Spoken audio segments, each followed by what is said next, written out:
Hello, and thank you for taking the time once again to watch another brief video brought to you by myself, Dan Scharlach, and Innovative Wealth Partners. Today, we are going to spend our time focusing on 5G, the new or newest technological change that we as consumers will most likely experience over the course of the next few years with regards to our smart systems and our telecommunications systems that we use as a country.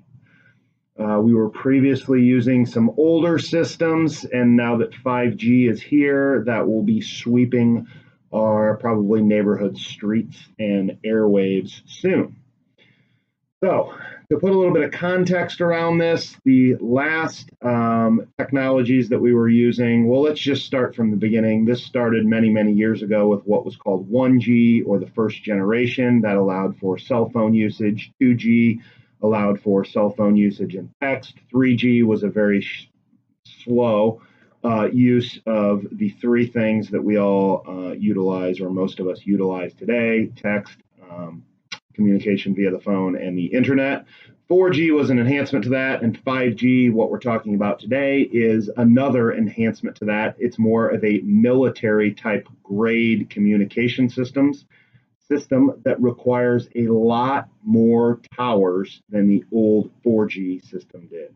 And I say towers, I will probably use that term interchangeably in this video. Really, it does not have to be a tower. It can be something as simple as what I would call an antenna. It's really a chip that needs to be placed a lot closer in proximity to us, the end users, in order to incorporate the full use of the technology.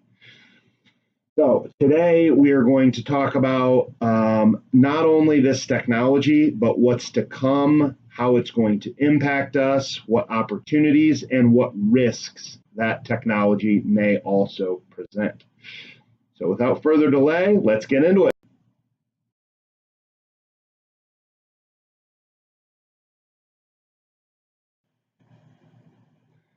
Getting into this, just to put into context what we were talking about here a little bit more with regards to the data transmission. Okay, so stepping back 2 generations ago to what we would have called 3G, for us as a consumer, it would take us approximately 1 day to download a full high definition quality video on that network. Okay. Here recently, if you were able to enjoy 4G, which most of the country was, we were in our specific area. There were pockets around us that were still stuck in 3G. So this isn't going to impact everyone immediately. But 4G, to get back to the point, would take you a matter of minutes to download that same video. Okay, so 3G, a day; 4G, number of minutes; 5G, number of seconds. Okay, so this is going to be a revolutionary change to how we access our data and how data accesses us. That information came actually from a Skyworks executive. Skyworks is just a company that produces some chips. The change that we are going to see as consumers, if we want high-speed data, is going to actually be rather remarkable. This 5G technology is what we would classify as more of a military type grade or military use sort of technology. And it simply requires a lot more antennas, like we said earlier, than previously were utilized. And those antennas are going to get closer to us as consumers. Okay, so part of what 4G was able to do was to go around, go through, go on top of, go in. Any way you look at it, there were less required antennas for the communication between the tower and the company and us as the consumer. What this is going to usher in is you will see 5G antennas basically on the top of buildings, on top of maybe water towers, on top of anything that's elevated, potentially street lights. I'm not an expert on where all these things will get placed, but they will get positioned on many, many, many more locations than what we had experienced in the past, due to the fact that there will be such a greater demand for these devices. Again, a lot of this stuff can be positive and negative. Okay, so I'm not producing this video to come out and blast the idea, but this is like expanding your roadway from, let's just say, a 4-lane road, maybe a total of a 4-lane road, to a 100-lane or a 400-lane road. So, I mean, we are not just simply adding a few lanes. We are, I don't want to say exponentially, but we are increasing this in multiples to be able to accomplish the data transmission and the change in the data transmission. It's not simply just that there'll be more data going over the waves. It's the way in which the data is transmitted. Okay, so I don't want to get into all the geeky, technologically complex attributes to 5G, but just note that the data transmission is not exactly the same from each one of these generational moves. So 1G and 5G is nowhere close to being the same. Even 5G to 4G, there are some technical differences that we would want to, I wouldn't say we would want to be aware of them, but I guess for this video, that is part of why we are going to have so many more towers required and needed. Okay. The next simple analogy that I can give you to help understand this is very similar. I know most of us don't use probably the radio in our car, but how you would envision or how you would remember an AM band in your radio being different from an FM band in your radio would be very similar to 4G and 5G. Okay, it's of course not identical. It's actually not the same at all, but it is a difference that helps us to mentally understand kind of this change. One of them just has completely different attributes than the other one, and it has to do with signal strength. It has to do with a lot of things, but just note that we're expanding the number of lanes in the road, and we're also changing the way in which we transmit the signal. Okay, so it's not just a matter of simply adding some more towers and everything is going to be finished and done and it doesn't experience any other changes. There's a little bit more to it than that. The next, in our opinion, this is a very positive change. Okay, I was not actually aware of this fact before doing this video, but I just want to give you a little bit of insight on the internet and our accessibility to our internet. Okay, and I would tell you firsthand, I experience being one of these customers that only has access to one real internet provider. I actually, maybe if you want to look at satellite, have a few more, but in my opinion, really, I get lumped into the 78% in this quote. But I just want to read for us a quote that will help educate us on this section and deal with kind of some of the monopoly or the government created monopoly talk that we actually find it to be a very positive attribute to 5G. Okay, so the quote is this: a striking 78% of Americans have one ISP, internet service provider is what ISP means, or less to choose from, while 97% have two or less. Once you get into 25 megabytes per second range. Okay, so that basically means if you are needing or wanting a fair amount of internet, most consumers only have one, some have two options, very few have more than that. And that is actually what would be recommended for any sort of streaming for your data. So any TV streaming that we can do as consumers, most consumers or a lot of consumers, more than 50% would only have access to one provider. Okay, so technically, what does that mean to us? Probably doesn't mean a whole lot, but if you think about government created monopolies. We actually like competition.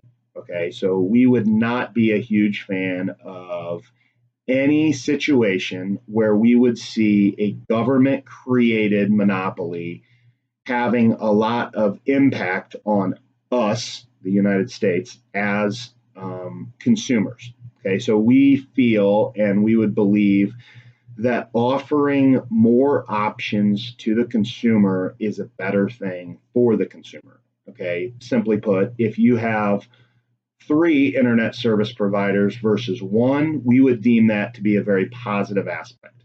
Okay, so as we see 5G come into the picture, we feel like that this could create some problems for some of the government created monopolies that we see in the marketplace today.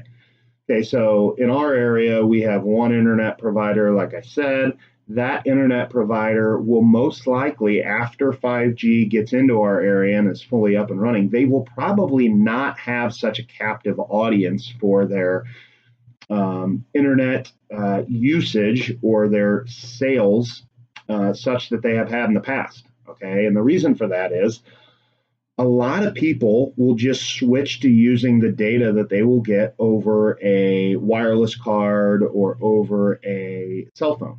Okay, now I don't think this is going to be drastic and overnight, but I do think that we will see changes in this segment of the market very similar to how we saw changes in video rental in the past. So I'm sure you guys all remember to some degree Blockbuster Video, right? Blockbuster Video is no longer around anymore. Okay, it's obviously due to several things. One would argue that it could be due to the red box and the change that we see in our rental environment where we don't have to go to a store anymore. Really, though, we would argue that this has been changed more so by the Netflix revolution, along with some of the other data providers that would provide content. Okay, this is not the same as the ISP argument, but they would provide content via the internet. Okay, so not only could this crush data providers' monopolies that they have over us, but it could potentially also crush some of the cable companies' monopolies that they have over us as consumers as well.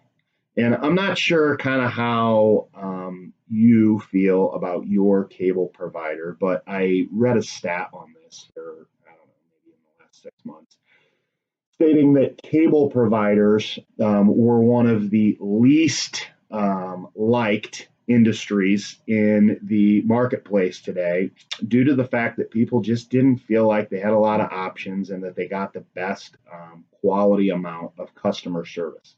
So as we see this 5G revolution usher in, this will make data content much, much, much more accessible to a much wider array of companies and options for us as consumers. Okay, I don't want to get into this in this video, but we see other companies that are already stepping up to the table and entering this data content world. And we think that could continue as we see 5G and other technologies kind of similar to it ushered in.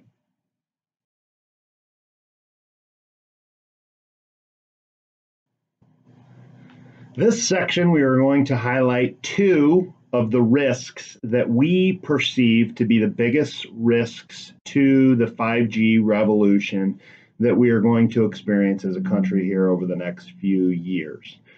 These two risks are pretty simple. There are obviously a lot more than this, but these are the two that we feel like might impact you as you contemplate not only how you incorporate this technology into your life, but also how you incorporate it into your investment outlook and philosophy. So the two risks are simple. One is a health risk, and two is what I am going to call a hackability risk or a technology risk. We're going to start with the health risk. As you probably already have experienced many times in your life, I want you to kind of visually think about going in for an x-ray or going in to get your teeth cleaned. I get my teeth cleaned on a regular basis, and when I do so, I don't know, maybe every other year, I experience having an x-ray done to my teeth. That x-ray, I think my dentist still uses the mat. In other words, a jacket that you place over your body. I have always thought it's over your organs in order to shelter yourself from the harmful effects or the harmful rays that come out of the x-ray machine and are utilized in order to take a picture or a snapshot of what the medical professional, in this case a dentist, is attempting to see. We obviously, as humans, cannot see the x-ray as it is utilized on us, or if it were to be utilized for anything. We cannot see that ray as it travels through the air. This is very, very similar to how we currently experience a lot of our surrounding. Okay, there are constantly waves and items, whether it was 3G, 4G, or even 5G. There are constantly things traveling through the air that we have honestly very limited knowledge as to what impact those will have on us as a consumer or our family as consumers. However, just like we wear what I would call is a heavy kind of straitjacket when we are getting our teeth x-rayed, or even if you go in to get another body part x-ray, your wrist or your finger or whatever it may be, they will oftentimes cover up other exposed body parts. And that is simply due to the fact that they do not want the radiation or the waves impacting us more than they already have to. Okay, there are certain times where these things are helpful and can educate us as to potential problems or potential looming problems, and the medical community has deemed it justified to cover up our other organs just to simply protect them from those rays. We would simply say that we don't see how we can continue to pile more and more and more and more and more waves into the air and have that have no impact on us as a society from a health standpoint. Okay, now, this could be the case, right? We could easily see a scenario where this is a short time frame that maybe you're exposed to this, or maybe this is a intermittent wave, or maybe it's just such a low kind of dose that it's not going to have any impact on us. However, in our way of thinking and in our historical background, we would argue or contend that eventually over time, the more and more and more of these waves we pile into the air, obviously, this is a pretty big change, being able to download things exponentially faster or much faster.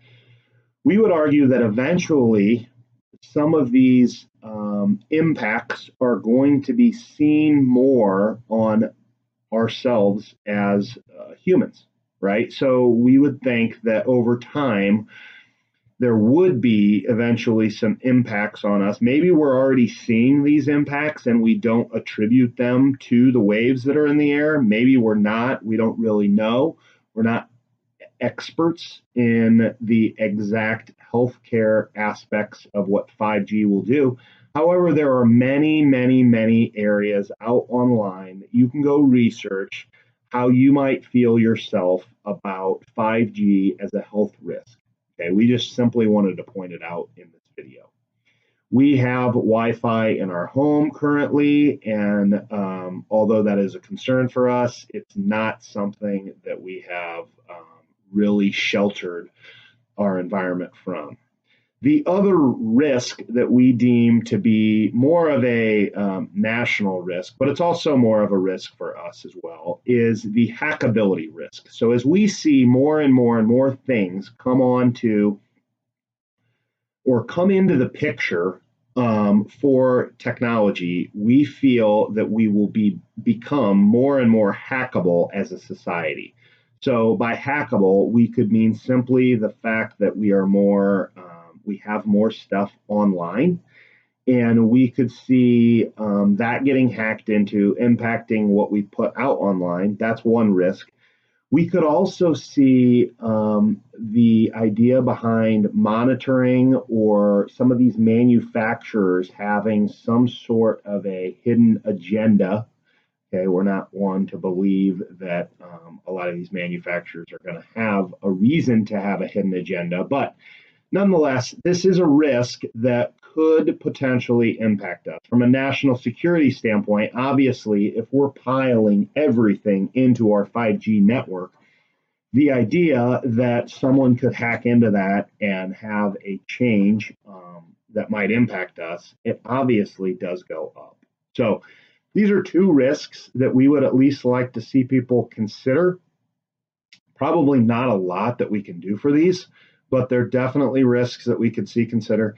And there are a few things that we deem that will get more and more popularity and use as we see 5G ushered in. Okay, so simply stated, the Internet of Things, if you wanted to define that word, basically means that we are going to see a lot more smart.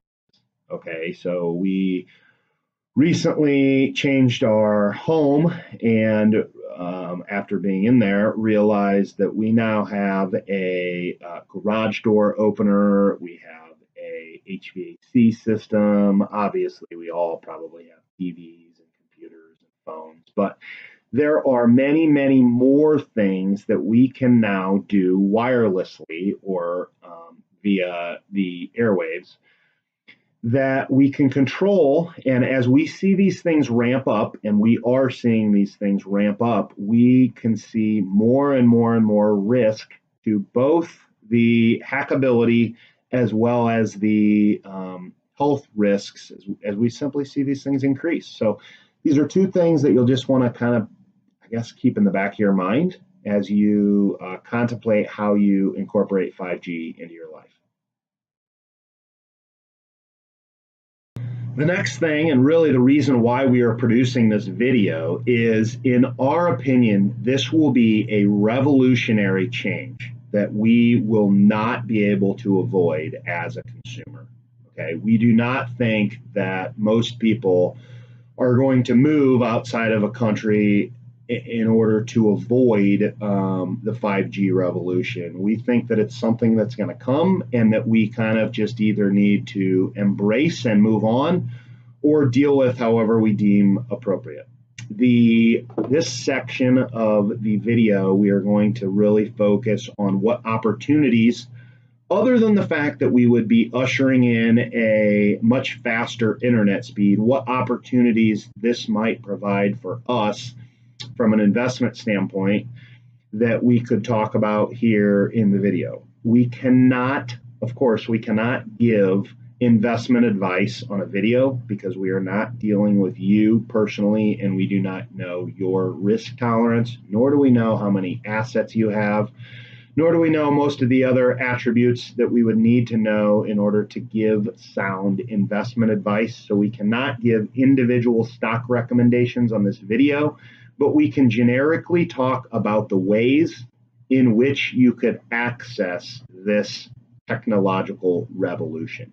Okay, and we will go from a very high level view so that we can talk about concepts without talking about specific individual companies or specific sectors.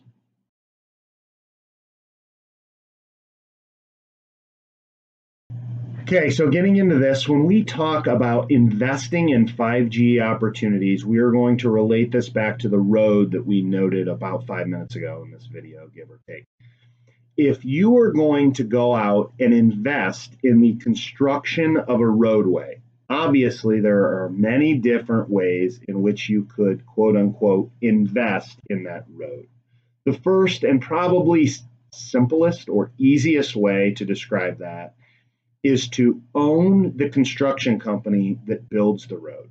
Okay, going back to my 4-lane versus 100-lane road, obviously the project of expanding that road from 4 lanes to 100 lanes is a massive project. Okay, that is the process of going from, and I don't know the exact number of lanes, so don't quote me on that, but it's the process of going from a few lanes to a multi-lane road. That is a very capital intensive process. It is a very time intense process, and it will take us in the companies that are going down that path, it will take them a great deal of effort, which will obviously mean a great deal of profit. They're in the business to make money.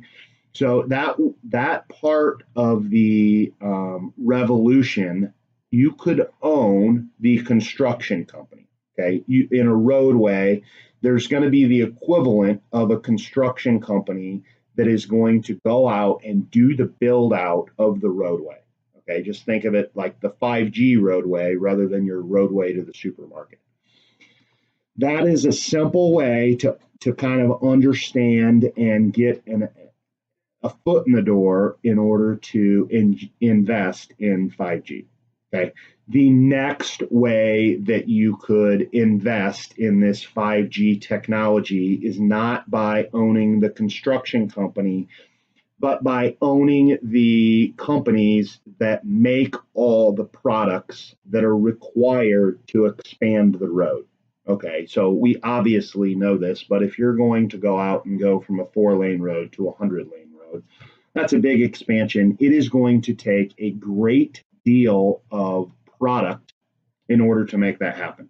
Okay, so if you're building a road, obviously it's going to be asphalt, concrete, rebar, man hours, trucks, and everything in between, right? It's going to be a lot of stuff. I'm not an expert on building a road, but if you go out and talk about this on the 5G revolution, there are a boatload of changes to the underlying hardware that would be utilized in this transition. Okay, so there's going to be a lot of companies who will develop that hardware and then hire out to the quote unquote construction companies to install that hardware. Okay, in our opinion, it's very uncommon that you would see a company producing the antenna or the 5G parts to be the same company that will install those parts. So that would be a second segment of the market that you could consider investing in, separate from the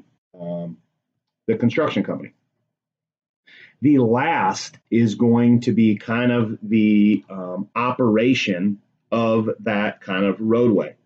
Okay, so you could either own the construction company, you could own the company that builds all the infrastructure, or you could actually own a portion of that roadway and get what we would call a royalty or a dividend, depending on what you own. As to a third way in order to take advantage of this change in the telecommunications technology world. And that would be simply owning a portion of the road or simply being able to get a ongoing paycheck for the use of that road. Okay, so it doesn't always have to be that you own the road. There are probably going to be service arrangements and other attributes to upkeep and maintenance of the quote unquote airwaves that you could utilize or you could own in order to take advantage of some of the investment opportunity that might present itself during this change from 4G to 5G. Okay. All three of these, in our opinion, make some sense depending on what your objectives are. Okay, so this again goes back to your personal situation. And like we said, we can't give individual advice, but if you have questions about this, reach out to your broker, reach out to us, get some more information, figure out what attributes you like and dislike, and then maybe you could figure out a way to incorporate some of this 5G revolution or this 5G change into your investment mix. And we feel like it could be something that if your risk tolerance is appropriate, you could utilize. We would contend that this is not something that everyone should use. Okay, this is not, it's anything technologically related is usually going to be more volatile and it ushers in a higher degree of risk. So we oftentimes like to tell people that these speculative or kind of off the wall investment opportunities, although they do make sense for some, they're not appropriate for everyone. So, without boring you anymore with details, hopefully you've learned something in this video. If you have any questions, feel free to reach out to us. Thanks for checking it out. Talk to you soon.